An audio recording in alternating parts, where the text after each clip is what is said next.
Segala puji hanya bagi Allah, solawat serta salam selalu tercurah kepada junjungan kita Rasulullah Shallallahu Alaihi Wasallam juga keluarganya, para sahabatnya dan orang-orang yang mengikutinya. Video ini berisi kumpulan nasihat-nasihat Nabi Isa alaihi salam, semoga dapat memberi manfaat bagi semua umat Islam. Isa berkata, "Ya kaum Hawariyun, siapakah di antara kalian yang bisa membangun rumah di atas gelombang lautan?" Mereka berkata, "Ruhullah." "Siapa yang bisa melakukan ini?" Dia berkata, "Berhati-hatilah pada dunia, dan jangan jadikan dia rumahmu." Diriwayatkan oleh Abu Abdallah Ahmad bin Muhammad Al-Syaibani Ibn Hanbal 241 Hijriah, dalam kitab Al-Zuhd 325. Isa senantiasa berkata, "Sesungguhnya memakan roti tawar, meminum air putih, dan tidur bersama anjing di atas tumpukan sampah, benar-benar sudah cukup bagi orang yang ingin mewarisi surga." Diriwayatkan oleh Abu Abdallah Ahmad bin Muhammad Al-Syaibani Ibn Hanbal 241 Hijriah, dalam kitab Al-Zuhd 326. Isa berkata, "Buat kalian tidak ada gunanya mendapat ilmu yang belum kalian ketahui, selama kalian tidak beramal dengan ilmu yang telah kalian ketahui.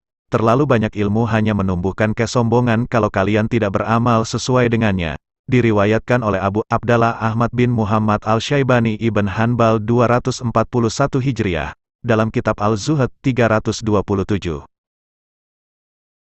Isa berkata, "Waktu berputar di sekitar 3 hari, hari kemarin yang telah lewat, yang di dalamnya kamu diberi peringatan, hari ini yang mencukupi kebutuhanmu, dan hari esok yang kamu tidak tahu apa yang menantimu di sana.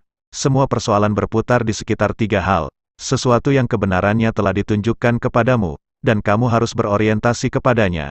Sesuatu yang kebatilannya telah diperlihatkan dengan jelas kepadamu, dan kamu harus menjauhinya, dan sesuatu yang tampak meragukan bagimu, dan ini kamu harus serahkan kepada Allah." Diriwayatkan oleh Abu Abdallah Ahmad bin Muhammad Al-Syaibani Ibn Hanbal 241 Hijriah, dalam kitab Al-Zuhd 328.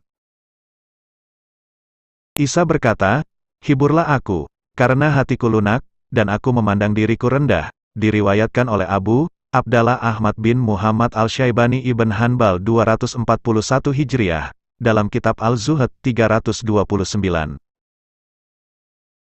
Al-Masih berkata, "Barang siapa memperoleh ilmu, kemudian beramal sesuai dengannya, dan mengajarkannya, akan diperagung di kerajaan surga."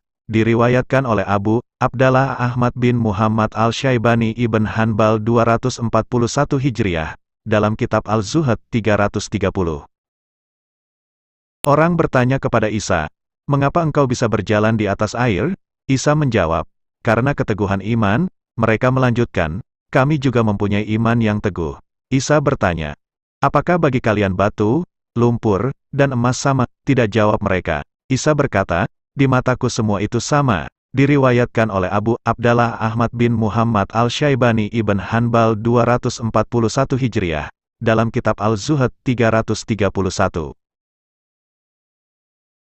Seorang laki-laki datang ke Isa dan berkata, "Guru kebaikan, ajarilah aku sesuatu yang kau tahu dan aku tidak tahu, yang berguna bagiku dan tidak mencelakakanmu." Isa bertanya, "Apa itu yang engkau ingin tahu?" Orang itu berkata, "Bagaimana seorang hamba bisa benar-benar bertakwa?" Isa menjawab, "Persoalannya mudah. Engkau harus benar-benar mencintai Allah dengan segenap hatimu, dan menempatkan hidupmu dengan segenap kekuatanmu di dalam penghambaan padanya, dan kamu harus mengasihi manusia sepertimu, sebagaimana kamu mengasihi dirimu sendiri." Orang itu bertanya, "Guru kebaikan, siapakah manusia sepertiku?" "Semua Bani Adam, dan apa yang kau tidak inginkan dilakukan padamu, jangan lakukan pada orang lain. Dengan seperti ini kau akan benar-benar bertakwa." Diriwayatkan oleh Abu Abdallah Ahmad bin Muhammad Al-Syaibani Ibn Hanbal 241 Hijriah, dalam kitab Al-Zuhd 332.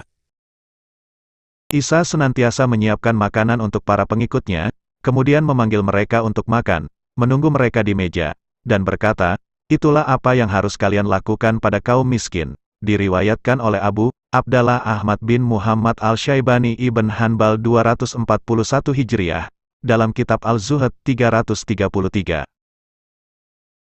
Apabila Isa mengirimkan para utusannya untuk menghidupkan kembali orang mati, dia senantiasa berkata, "Ucapkanlah ini dan ini, Dan bila kalian merasakan adanya gemetar atau linangan air mata, mulailah berdoa. Diriwayatkan oleh Abu Abdallah Ahmad bin Muhammad Al-Syaibani Ibn Hanbal 241 Hijriah, dalam kitab Al-Zuhad 334.